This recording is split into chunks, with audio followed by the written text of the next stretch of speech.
Alright guys, I'm going to walk you through the RSVP form that you have inside of your WEDSITES dashboard. So to get here, go to RSVP and select the Responses tab. So if you're viewing this for the very first time, this is what you should see. So once you get your RSVP responses back from your guests, you'll start seeing a list of all of their responses. But for now, we don't have any yet, so we're going to go ahead and edit the RSVP form.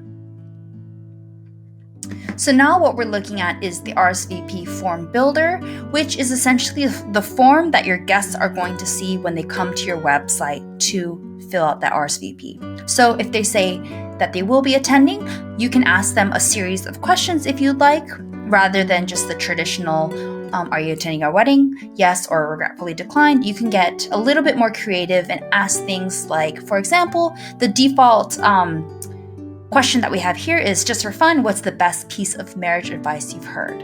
So that is a question that you could add. If you want to delete this, just click on this delete question button here and that will disappear.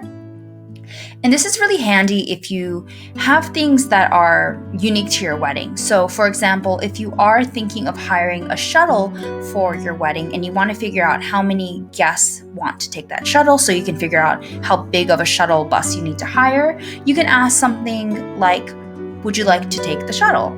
So you can add that as a question. You could make this a yes or no question. So then you get basically a tally of what percent of people say yes, what percent say no, how many people.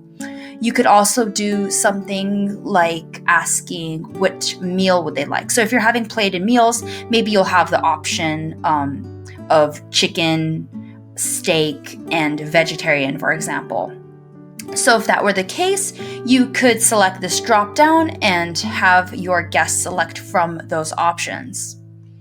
Another way of using this questionnaire builder could be if you are having guests come from overseas, or you're having a destination wedding and you want to find out when your guests are going to be arriving in the country or when they're coming into town. You could have a question that says, when are you flying into town? And your guests would be asked to select a date using the date selector option. So I'll run through these in another video, but that's roughly how the RSVP builder works. And once you've created your form, you can actually preview it by clicking on this button. But we'll dive into this a little bit deeper into another video.